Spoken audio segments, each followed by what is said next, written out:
Welcome back to our channel. So Nashik issue ఇంకా మనం మరవక ముందే, సో అలాంటి లవ్ జిహాద్ కేసులో సాఫ్ట్వేర్ కంపెనీస్లో కుప్పలు తెప్పలుగా వార్తలు వినిపిస్తుంది. సో ఇందులో వాస్తవాలు ఎంత, ఇట్లాంటి విషయాలను కూడా తెలుసుకుందాం. ప్రజెంట్ మనతోటి మెరుగు శ్రీధర్ గారు. శ్రీధర్ గారు నమస్తే. సో ఏంటి నాసిక్ ఇష్యూ ఏంటి అసలు? సాఫ్ట్వేర్ కంపెనీస్ సాఫ్ట్వేర్ ఉద్యోగాలు చేస్తున్నాయా, లేదంటే లవ్ జిహాద్కి అడ్డగా మారుతున్నాయా? అవినీతి మాఫియా ఒకటి ఇక్కడ రాజ్యం వెళ్తుంది మ్యామ్. అవినీతి మాఫియా సాఫ్ట్వేర్ కంపెనీస్లో రాజ్యం వెళ్తుంది. మనం ఇంతకుముందు ఇంటర్వ్యూస్లో చూసినట్టయితే హెచ్ఆర్ వ్యవస్థ ఇప్పటికి కూడా చెప్తున్నా ఒక చెంబల్ వ్యవస్థ. హెచ్ఆర్ వ్యవస్థ ఒక చెంబల్ దొంగల వ్యవస్థ. వీళ్ళు జాబులు అమ్ముకోవడము, ఈ పనులు బ్లాక్ మార్కెట్ చేయడం తప్ప ఇంకొక పని లేదు వాళ్ళకు. మనము చూసుకున్నట్టయితే ఇప్పుడు వీళ్ళందరినీ బ్యాక్గ్రౌండ్ వెరిఫికేషన్ ఎందుకు చేయలేదండి టీసీఎస్? వీళ్ళందరికీ టెర్రరిస్ట్ గ్రూప్లో లింక్స్ ఉన్నాయి. అయితే ఇక్కడ శ్రీధర్ గారు ఓన్లీ టీసీఎస్లో గురించి మనకి వార్తలు బయటకు వచ్చాయి, కానీ రాని కంపెనీస్ చాలా ఉన్నాయి అని వినిపిస్తుంది. ఇప్పుడు సోషల్ మీడియాలో న్యూస్లో చూస్తున్నాం మేడం. మనము ఇన్ఫోసిస్ అంటున్నారు, టెక్ మహీంద్రా అంటున్నారు, లెన్స్ కార్డ్లో కూడా బొట్టు ఇష్యూ అంటున్నారు. లెన్స్ కార్డ్కి సంబంధించి అయితే గతంలో ఒక న్యూస్ చాలా వైరల్ అయ్యాయి. సో అక్కడ ఆ మేనేజర్ సర్క్యులేట్ చేసింది ఏంటంటే ఎవరు కూడా బొట్టు పెట్టుకోవద్దు అండ్ ఎవరు కూడా సింధూర్ పెట్టుకొని ఆఫీస్కి రావద్దు అని ఇట్లాంటి రిస్ట్రిక్షన్. ఒకటి అలాంటి అడిగినప్పుడు వాస్తవమేనా లేదంటే వాస్తవము అంటే మనం జనరల్గా ఇప్పుడు న్యూస్లో చూసినట్టయితే నిన్న కొన్ని కామెంట్స్ చదివాను నేను ఒక ఇంటర్వ్యూకి వెళ్ళి కూడా. కొంతమంది రాస్తున్నారు జస్ట్ డైల్ చెన్నైలో అట్లా జరుగుతుంది, ఇంకో జస్ట్ అన్ని కంపెనీ మేడం, ఒక కంపెనీ అతీతం కాదు. టీసీఎస్ దొరికింది, కొంతమంది దొరకలేదు. బట్ అవన్నీ వాస్తవాలు నాకు తెలియదు, ఇంకా వేరే కంపెనీలు. బట్ న్యూస్లో చూస్తున్నాము. తప్పకుండా సెంట్రల్ గవర్నమెంట్ జోక్యం చేసుకొని ప్రతి కంపెనీలో కూడా ఒక అపిలేట్ అథారిటీని ఆర్ సిట్టింగ్ జడ్జి పైన విచారణ చేయించాలి. ఎందుకంటే ఇది దేశద్రోహం మేడం. ఈ చర్య అనేది దేశద్రోహుల చర్య. ఇది వీళ్ళకి ఏంటంటే టీసీఎస్లో 3-4 ఏళ్ల కింద కంప్లైంట్ చేస్తే హెచ్ఆర్ వ్యవస్థకు అమ్మాయి 70కి పైగా ఈమెయిల్స్ చేస్తే ఈ దొంగ హెచ్ఆర్ వ్యవస్థ రిప్లై ఇవ్వలేదు మేడం. ఆ హెచ్ఆర్ వ్యవస్థ ఆ రోజు రిప్లై ఇస్తే ఈ కేసు బయటకు వచ్చేదా? ఇప్పుడు ఇంటర్నల్గా సాల్వ్ అయ్యేది కదా, వాళ్ళందరినీ సస్పెండ్ చేసేవాళ్ళు కదా. మళ్ళీ టీసీఎస్ ఏం చెప్తుంది ఈరోజు? టీసీఎస్ చంద్రశేఖర్ అనుకుంటా ఆయన పేరు, మార్నింగ్ న్యూస్లో చూసి వచ్చాను నేను. అసలు మాకు పాష్ కేసు ఏం మాకు తెలియదు అంటుంది. ప్రివెన్షన్ ఆఫ్ సెక్సువల్ హరాస్మెంట్ కేసులు ఏం నమోదు కాలేదంటుంది. అసలు అట్లాంటి మాకు ఏం ఈమెయిల్స్ రాలేదంటుంది. అంటే మీ కంపెనీలో 40 రోజులు స్టింగ్ ఆపరేషన్ చేశారు మహారాష్ట్ర నాసిక్ పోలీసులు. స్వీపర్స్గా ఒక దురంధర్ సినిమాని చూపెట్టారు మీకు అక్కడ. ఏది 40 రోజులు స్వింగ్ ఆపరేషన్, ఒక స్వీపర్గా, ఒక ఐటీ ఎంప్లాయీగా, ఒక కేర్ టేకర్గా అక్కడ డెలివరీ ఏదో చేసుకుంటూ. అసలు నిజంగా ఈ కంపెనీలో జరుగుతుందంటే ఎట్టకేలకు రుజువైంది ఏంటంటే వీళ్ళంతా అక్కడ మత మార్పిడికి గురి చేస్తున్నారు, భయపట్టిస్తున్నారు మేడం. వాళ్ళు ఏంటంటే అంత మధ్యతరగతి కుటుంబాలు వీళ్ళు, వాళ్ళకు జాబే ఆధారము, వాళ్ళ కుటుంబంకి వీళ్ళే పోషణ. కాబట్టి వీళ్ళని భయపట్టించుకుంటూ వాళ్ళని బీఫ్ తినాలి, లేకుంటే మీరు నమాజ్ చేయాలి, ఇస్లాం కన్వర్ట్ కావాలి. ఏదో కొంతమంది దొంగ పిరికి పందుల చర్య మేడం అది. శ్రీధర్ గారు, ఇట్లాంటివి మనం అంటే మత మార్పిడులు కావచ్చు, లేదంటే లవ్ జిహాద్ కేసులు కావచ్చు, ఒక సింగిల్ అమ్మాయి పైన జరగడం, ఒక విమెన్ పైన జరగడం, ఇట్లాంటివి చూసాం. కానీ ఇప్పుడు ఏంటి వందల కొద్ది కేసులు. ఎందుకు లవ్ జిహాద్కి సాఫ్ట్వేర్ కంపెనీస్ అడ్డగా మారుతున్నాయి? మేడం ఒక ఎగ్జాంపుల్ చెప్పాలనుకున్నాను నేను మీకు. ఫస్ట్ దీని గురించి చదివేటప్పుడు వీళ్ళ ఐటీ కంపెనీస్ ఏంటంటే దే ఆర్ ఎక్స్ప్లాయిటింగ్ ఇండియన్ లాస్ని వ్యతిరేకంగా పనిచేస్తున్నారు వాళ్ళు. వాళ్ళపైన ప్రతి కంపెనీ పైన కూడా మనీ లాండరింగ్ ఇలాంటి ఆరోపణలు వస్తున్నాయి. ఇప్పుడు ఈ లవ్ జిహాద్ కేసెస్ అసలు ఏంటి? కుక్కట్పల్లిలో ఒక సాఫ్ట్వేర్ డెవలపర్ తను కూడా లవ్ జిహాద్ కి బలైన అమ్మాయి. అంటే హైదరాబాద్ లో కూడా జరుగుతుంది కదా. టీసీఎస్ చూస్తే కూడా నాసిక్ వాళ్ళు కూడా లవ్ జిహాద్ కి బలైన అమ్మాయిలే ఉన్నారు. సో అందులో ఒక అబ్బాయి కూడా ఉన్నారు. సో ఏంది సాఫ్ట్వేర్ కంపెనీస్ టార్గెటెడ్ గానే లవ్ జిహాద్ నడుస్తుంది అంటే మేడం, ఎక్కడైతే అవినీతి ఎక్కువ ఉంటుందో అక్కడ ఆరోపణలు ఎక్కువ ఉంటాయి. ఇప్పుడు మనకు ఒక సామెత ఉంది, డిపార్టెడ్లో జాష్ నికోలస్ చెప్తా స్టార్టింగ్లో, I don't want to be a product of my environment should be a product of me. ఏంటంటే నేను ఏం చెప్తే నా ఎన్వైర్న్మెంట్ నడుచుకోవాలి, తప్పితే నేను వాయిస్ రైజ్ చేసిన ఒరాకిల్ లాగా అనుకోండి వాళ్ళు వినరు. ఇప్పుడు టీసీఎస్లో నాలాగే అమ్మాయి వాయిస్ రైజ్ చేసింది, విన్నారా? వినలేదు. 70కి పైగా ఈమెయిల్స్ రాసినప్పుడు కూడా వాళ్ళు పట్టించుకోలేదంటే టీసీఎస్ అనేది టాటా కన్సల్టింగ్ సర్వీసెస్ కాదు మేడం, టెర్రరిస్ట్ కన్సల్టింగ్ సర్వీసెస్లో మారిపోయింది. అంతే కదా.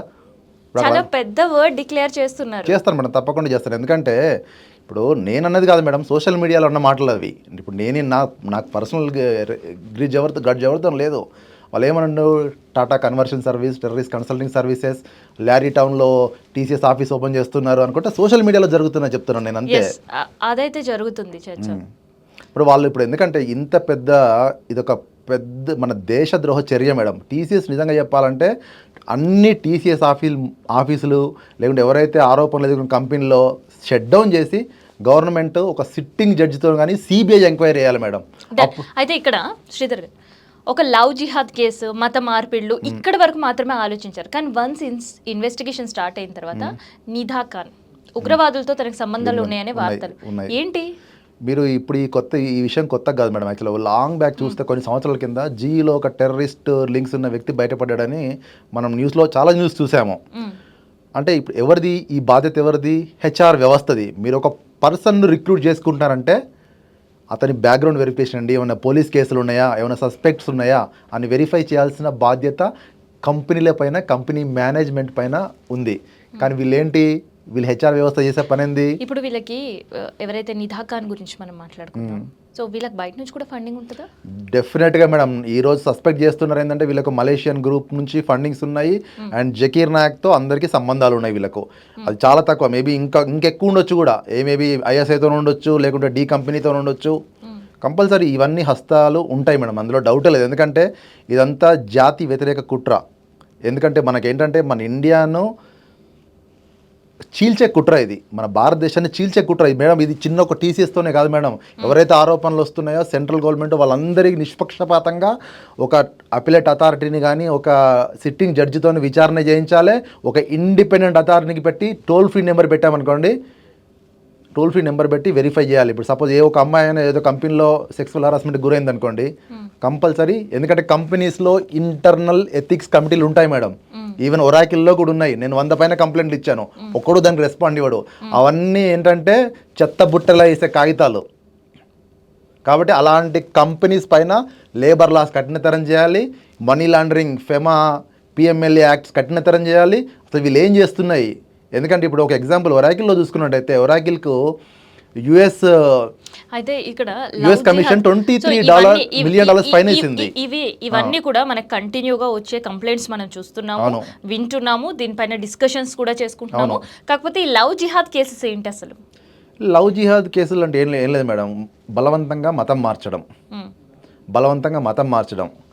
అంటే టెర్రరిస్ట్లో వీళ్ళందరికీ టెర్రరిస్ట్ గ్రూప్లో లింక్స్ ఉంటాయి.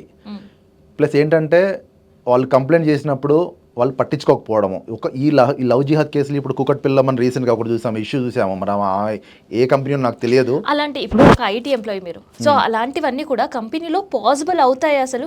ఎందుకంటే వందలాదిగా ఉండే ఎంప్లాయీస్ ఒక ప్లేస్లో, వర్కింగ్ ప్లేస్లో ఎలా అండి ఇవన్నీ ఎగ్జిక్యూట్ చేస్తున్నారు? అవుతాయి మేడం. ఎందుకంటే ఇప్పుడు ఎలా ఎగ్జిక్యూట్ చేయగలుగుతారు అసలు? ఎందుకంటే ఎక్కడైతే అంటే ఒక గ్రూప్స్గా ఉన్నప్పుడు ఎగ్జిక్యూట్ చేస్తారా, ఎలా చేస్తారు? అంటే నా ఎక్స్ప్లెనేషన్ ప్రకారం ఎట్లా అంటే మేడం, అంటే కంపెనీలో పాసిబుల్ అవుతాయి. ఎందుకంటే చాలా హరాస్మెంట్ కేసులు వస్తాయి కంపెనీలో. అంటే ఈ లవ్ జిహాదే కాకుండా కూడా ఇప్పుడు టీమ్ మేనేజర్లు, కొంచెం శాడిస్ట్ మెంటాలిటీ ఉన్న మేనేజర్స్, వాళ్ళు ఏంటంటే ఎంప్లాయీస్ను ఒక రకంగా అంటే టార్చర్ చేస్తారు. ఎందుకంటే నువ్వు 12 గంటలు చేయి, 16 గంటలు చేయి, నీకు లీవ్ ఇవ్వను, నీకు బర్త్డే లీవ్ ఇవ్వను, నీకు వెకేషన్ ఇవ్వనని బలవంతంగా చేసి కూడా బలవంతంగా పనిచేయిస్తున్నాయి కంపెనీలో. ఆ హరాస్మెంట్కు సపరేట్ లాస్ ఉన్నాయి కంపెనీస్లో, కానీ ఎవరూ పట్టించుకోరు. శ్రీధర్ గారు, ఇప్పుడు మన అది కాదు టాపిక్. ఇప్పుడు అండర్ అంబ్రెల్లా ఒక వర్క్ ప్లేస్లో ఎలా ఎగ్జిక్యూట్ చేయగలిగారు వీళ్ళ ప్లాన్? ఎలాంటి పాసిబిలిటీస్ ఉంటాయో చెప్పండి. పాసిబిలిటీస్ అంటే మేడం, టీం అంతా వీళ్ళే, ఎవరు రిక్రూట్ చేసుకున్నా వీళ్ళే చేసుకుంటారు, మళ్ళీ వాళ్ళని రిక్రూట్ చేసుకుంటారు. కాబట్టి వీళ్ళ కంట్రోల్లో టీం ఉన్నప్పుడు డెఫినెట్గా మేడం ఈ 6-7 దొరికిన దాంతోనే ఇంకా అక్కడ ఆగిపోలేదు. ఇంకా టీసీఎస్ మేనేజ్మెంట్లో కూడా లింక్స్ ఉన్నాయి. వాళ్ళు ఎవరో తెలియదు. గవర్నమెంట్ ఒక సిట్ ఏర్పాటు చేసి లేకుంటే సిట్టింగ్ జడ్జి కానీ సిబిఐతో విచారణ జరిపించి అది బయటికి నిగ్గు తేల్చాలి. అయితే ఈ ఇంటర్లింక్స్ మీరు అనేవి కేవలం టీసీఎస్ మాత్రమేనా, లేదంటే బయట మిగతా సాఫ్ట్వేర్ కంపెనీస్లో కూడా ఉండే అవకాశాలు ఉంటాయా? ఉన్నాయి మేడం. మనం ఇప్పుడు న్యూస్లో నేను సోషల్ మీడియాలో చూస్తున్నాం, చాలా కంపెనీస్ కూడా చాలా టీసీఎస్ ఉందంటున్నారు, ఇన్ఫోసిస్ ఉందంటున్నారు, యాక్సెంచర్ అంటున్నారు, విప్రో అంటున్నారు. మరి అది ఎంతవరకు నిజమో గవర్నమెంట్ తేల్చాలి. ఎందుకంటే ఇప్పుడు వాళ్ళు స్వచ్ఛందంగా ఉంటాయి మేడం. ఎందుకంటే స్వచ్ఛందంగా వచ్చి ఎంప్లాయీస్ కంప్లైంట్ చేయాలి. ఇప్పుడు స్వచ్ఛందంగా వచ్చి మీరు కంప్లైంట్ చేయండి, లేకుంటే పోలీస్ కంప్లైంట్ చేయండి. ఎందుకంటే నాకు తెలిసి అయితే ఇంటర్నల్గా ఏ కంపెనీ మేనేజ్మెంట్ పట్టించుకోదు. వాళ్ళు ఏంటంటే డస్ట్బిన్లో ఒక పేపర్ వేసినట్టుగా వేసేస్తారు. అది జరిగింది టీసీఎస్లో.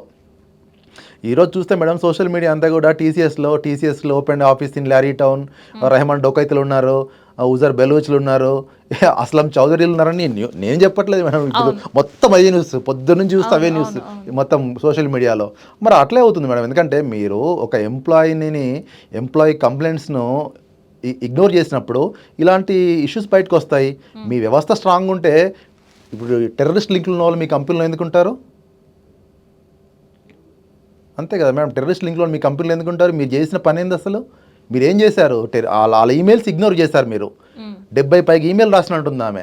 ఇగ్నోర్ చేసి ఒక సిట్ అండర్ కవర్ ఆపరేషన్ చేస్తే నిజాలు బయటకు వచ్చినాయి. లవ్ జిహాద్ కేసెస్ ఓకే, సెక్షువల్ హరాస్మెంట్స్ కూడా సాఫ్ట్వేర్ కంపెనీస్ లో ఎక్కువ అనేది వింటున్నాం. అందులో వాస్తవం ఎంత ఉంది మేడం? సెక్సువల్ హరాస్మెంట్స్ అంటే చాలా కేసెస్ నేను చూశాను, చాలా కంపెనీస్లో నేను చూశాను, కానీ విన్నారు. కానీ ఇప్పుడు చాలామంది ఏంటంటే ముందుకు రారు మేము యాక్చువల్గా. అంటే మహిళలు ముందుకొచ్చి కంప్లైంట్ చేయాలి. నిజంగా ఉంటాయండి?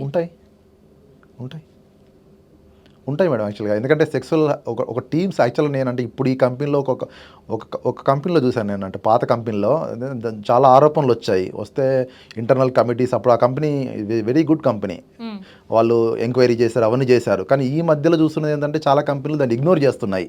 సెక్షువల్ హరాస్మెంట్ ఇగ్నోర్ చేస్తున్నాయి అసలు. హెచ్ఆర్ వ్యవస్థ మేడం యాక్చువల్గా నేను ఇంకొకటిసారి మళ్ళీ ఒకసారి చెప్పదలుచుకున్నాను. ఇవన్నీ హెచ్ఆర్ వ్యవస్థ ఇగ్నోర్ చేయడం వల్లే ఈ కంపెనీలు మరి మేనేజ్మెంట్ తెలుసు వాళ్ళకు. కానీ వాళ్ళు ఏంటంటే ఇక్కడ మేనేజ్మెంట్ అంతా కూడా ఏంటంటే ఏం పట్టించుకోరు ఎవరు. ఎనీ కంపెనీలో నేను ఒక కంపెనీ పాయింట్ చేయట్లేదు, పెరుగుతున్నాయి. చాలా మంది ఎందుకు సూసైడ్ చేసుకుంటున్నారు? వాళ్ళ హరాస్మెంట్ వల్ల కదా. మనం న్యూస్లో చూస్తున్నాము, వర్క్ ప్రెషర్ వల్ల, ఆ ప్రెషర్ వల్ల ట్రైన్ల నుంచి దునికి, లేదంటే అక్కడ నుంచి దునికి ఎంతమంది సూసైడ్ చేసుకున్నారు. కానీ దానికి beyond story one of the reason sexual harassment కూడా అంటారు. ఉంటుంది madam, sexual harassment, mental harassment. ఇప్పుడు మనిషిని హరాస్ చేయడం మేడం. ఎందుకంటే నువ్వు 12 గంటలు చేయి, 16 గంటలు చేయి, నీకు లీవ్ ఇవ్వంటే హరాస్మెంటే కదా మేడం అవన్నీ. ఇప్పుడు నాకున్న బేసిక్ హ్యూమన్ రైట్స్ అక్కడ మిస్ అవుతున్నాయి కదా. నేను అందుకే కూడా ఫస్ట్ నా కంప్లైంట్ ఇచ్చింది కూడా నేషనల్ హ్యూమన్ రైట్స్ కమిషన్లో. ఎందుకంటే అయితే ఇక్కడ ఇంకొకటి, ఇప్పుడు ఉండే పరిస్థితిలో ఈ లవ్ జిహాద్ కేసు అనేది ఒక సెన్సేషన్గా మారింది. అవును. సో ఇప్పుడు హైదరాబాద్ కూడా ఒక ఐటీ హబ్. అవును. మరి ఇక్కడ పరిస్థితి ఏంటి? ఇక్కడ పరిస్థితి మీరు కూకట్పల్లి విక్టిమ్ చూసినారు. విక్టిమ్ కూకట్పల్లి. అవును, ఎన్నో ఉంటాయి. కూకట్పల్లి ఉండొచ్చు, ఉప్పల్ ఉండొచ్చు, గచ్చిబౌలి ఉండొచ్చు. మరి అందరూ బయటికి రావాలి. ఇప్పుడు కొంతమంది ఏంటంటే చాలా వాటికి ఏంటంటే అవకాశం ఉందంటారా? డెఫినెట్గా 100% ఉంటుంది మేడం. ఇప్పుడు ఈ విధంగా కూడా ఈ రోజు కూడా నేను విజ్ఞప్తి చేస్తున్నాను మీ ఛానల్ తరఫున, బయటకు వచ్చి పోలీస్ కంప్లైంట్ ఇవ్వండి. ఎవడైతే అరెస్ట్ చేస్తున్నాడో పోలీస్ కంప్లైంట్ ఇవ్వండి. డెఫినెట్గా చట్టం వాళ్ళకు తగిన బుద్ధి చెప్తుంది. మీరు కంప్లైంట్ ఇవ్వనంత కాలం ఎవరు ఏం చేయలేరండి. Thank you madam.